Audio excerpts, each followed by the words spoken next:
നമസ്കാരം. ന്യൂസ് മലയാളത്തിലെ പ്രിയപ്പെട്ട പ്രേക്ഷകർക്ക് സ്നേഹം, എല്ലാവിധ ഓണാശംസകളും നേരുന്നു. ഞാൻ ഉണ്ണി. ഞാൻ മറിമായത്തിലും സിനിമയിലും കാണുന്ന ഉണ്ണിയല്ല. ഇതെൻ്റെ നാടാണ്, എൻ്റെ തട്ടകാണ്. ഞാൻ നിൽക്കുന്നത് ചെറുവത്തൂർ വീരഭദ്ര ക്ഷേത്രത്തിൻ്റെ പരിസരത്താണ്. ഒരുപക്ഷെ എൻ്റെ ജീവിതത്തിൽ ഏറ്റവും ജീവിതത്തിൽ ഇങ്ങനെ വഴിത്തിരിവുണ്ടായ ഒരു നാടാണിത്, അല്ലെങ്കിൽ എൻ്റെ അമ്പലമാണിത്. എന്നും നാട്ടിൽ ഉണ്ടെങ്കിൽ കുളിച്ച് വന്ന് ഇവിടെ തൊഴുതിട്ടാണ് വീട്ടിൽ പോയി ഭക്ഷണം പോലും കഴിക്കുന്നത്. അപ്പോൾ ഈ നാടും നാട്ടുകാരാണ് എൻ്റെ അസ്തിത്വം എന്നൊക്കെ പറയില്ലേ, അതുപോലെ അത് നമ്മൾ എന്തെങ്കിലും ആയത് ഇവിടുന്നാണ്. അപ്പം നിങ്ങളോട് കുറച്ച് കാര്യങ്ങൾ പറയാനുണ്ട്. അപ്പം നമുക്ക് തുടങ്ങാം.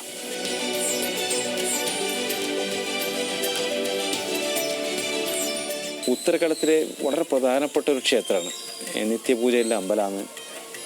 32 വിളക്കും 2 ആറാട്ടും പൂരോത്സവം നടക്കുന്നത്. ഒരുപക്ഷെ കേരളത്തിൽ തന്നെ ഉണ്ടാവാൻ സാധ്യതയില്ല. അങ്ങനെ ഒരു സംഭവം ഉണ്ട് ഇവിടെ. വലിയൊരു സംഭവമാണ്. 32 വിളക്കാണ് എല്ലാ ദിവസവും എഴുന്നേൽത്താണ്. അങ്ങനെ നിൽക്കുന്ന ഒരു അമ്പലമാണിത്. ഭയങ്കര. അപ്പം ഇതിൻ്റെ പ്രത്യേകത, നമ്മൾ കുഞ്ഞു നാളിൽ അപ്പം ട്രൗസറിലിട്ട് നടക്കുന്ന ഒരു കാലത്ത് അമ്മ കൂട്ടിക്കൊണ്ടിരുന്ന ഒരു സ്ഥലമാണിതെല്ലാം. അപ്പോൾ രാത്രി എഴുന്നേൽത്തുണ്ടാവും. ഈ സ്ഥലത്ത് നമ്മൾ കൂട്ടുകാർ ഇരിക്കും. എന്നിട്ട് എഴുന്നേൽത്ത് ഇങ്ങനെ ചുറ്റി പോകുമ്പോൾ ഇവിടുന്ന് നോക്കി നിൽക്കുന്ന ഒരു നല്ല കാലം, ഓർമ്മേൻ്റെ കാലം.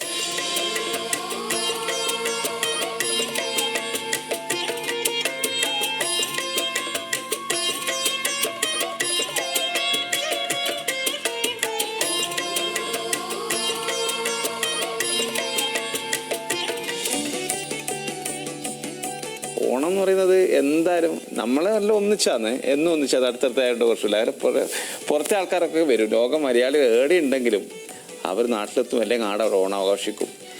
ഭക്ഷണം എന്ന് പറഞ്ഞാൽ പണ്ട് നമുക്ക് ആകെ കിട്ടുന്ന ഒരു സദ്യ എന്ന് പറയുന്നത് ഒന്ന് ഓണത്തിന്, അല്ലെങ്കിൽ വിഷുവിന്, പിന്നെ ആരെങ്കിലും കല്യാണത്തിൽ വിളിച്ചാൽ അത് അങ്ങനെ വിളിക്കലും ഇല്ല ആ കാലത്തൊന്നും.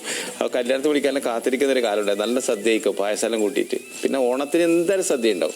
എത്ര കഷ്ടപ്പാടും ദാരിദ്ര്യം ഉണ്ടെങ്കിലും അതെങ്ങനെ 3-4 കറിയിലെ ഒരു സദ്യ ഉണ്ടാക്കും. അതൊക്കെ നമ്മൾ ഈ മാവേലി തമ്പുരാൻ്റെ ഒരു സംഭവമാണ്. അത് ഐതിഹ്യമോ അല്ലെങ്കിൽ അങ്ങനെ ഉണ്ടായിനോ ചരിത്രം ഒന്നും നമുക്കറിയില്ല. പക്ഷേ അത് ഭയങ്കര ഒരു എനർജറ്റിക്കാണ്. അത് സോഷ്യലിസ്റ്റാണ്. അങ്ങനെ ഉണ്ടല്ലോ, ജാതിയോ മതോ ഒന്നുമില്ലാതെ അതിർവരമ്പടില്ലാത്ത ഒരു കാലം, ഓണക്കാലം.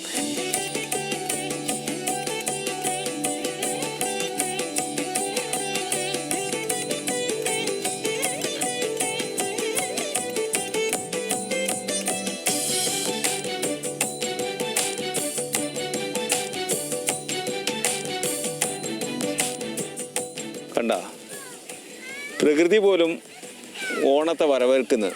മനുഷ്യന്മാർ മാത്രമല്ല ഓണക്കാലം എന്ന് പറയുന്നത്, പ്രകൃതിൻ്റെ കൂടിയാണ്.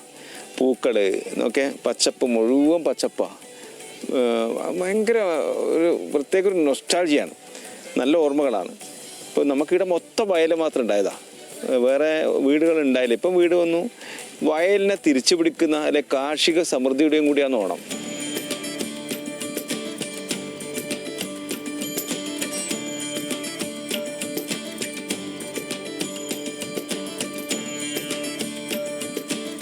എല്ലാ നാട്ടുംപുറത്തും ഓണാഘോഷ പരിപാടിയുണ്ട്. കുട്ടികളും മുതിർന്നവരും പല ക്ലബ്ബുകളും സാംസ്കാരിക സംഘടനകളും വായനശാലകളും പിന്നെ എന്തെങ്കിലും സർക്കാർ ഓഫീസിലായാലും വേറെ പ്രൈവറ്റ് ഓഫീസിലായാലും എല്ലാം ഓണം ആഘോഷിക്കും. അത് നല്ലതാണ്. ആടെ ഭയങ്കര അതുവരെ ഭയങ്കര എക്സിക്യൂട്ടീവായി നിൽക്കുന്ന ആൾക്കാരൊക്കെ ഒന്ന് മാറി അവർ പല ബലൂൺ പൊട്ടിക്കല്, ചട്ടി റേസ്, അങ്ങനെ എന്തൊക്കെയോ കളികൾ അവരെ മാറ്റിക്കളിക്കുന്നുണ്ട്. അത് ഭയങ്കര സന്തോഷമല്ലേ. അപ്പോൾ എല്ലാവരും ഒന്നിക്കും. അങ്ങനെയുണ്ട്. എല്ലായിടത്തും നാട്ടിൻപുറത്ത് മൊത്തം ആഘോഷിക്കുന്ന ഒരു ഓണക്കാലം. ഈ ഓണക്കാലത്ത് നിങ്ങളോടും ന്യൂസ് മലയാളത്തിൻ്റെ പ്രിയപ്പെട്ട പ്രേക്ഷകരോട് സംസാരിക്കാൻ കഴിഞ്ഞത് ഏറ്റവും ഭാഗ്യമാണ്, ഏറ്റവും സന്തോഷമാണ്. ന്യൂസ് മലയാളം ചാനലിൻ്റെ എല്ലാ പ്രിയപ്പെട്ട പ്രേക്ഷകർക്കും എൻ്റെ ഹൃദയം നിറഞ്ഞ നന്മയുടെ, ഐശ്വര്യത്തിൻ്റെ, സമൃദ്ധിയുടെ ഓണാശംസകൾ നേരുന്നു.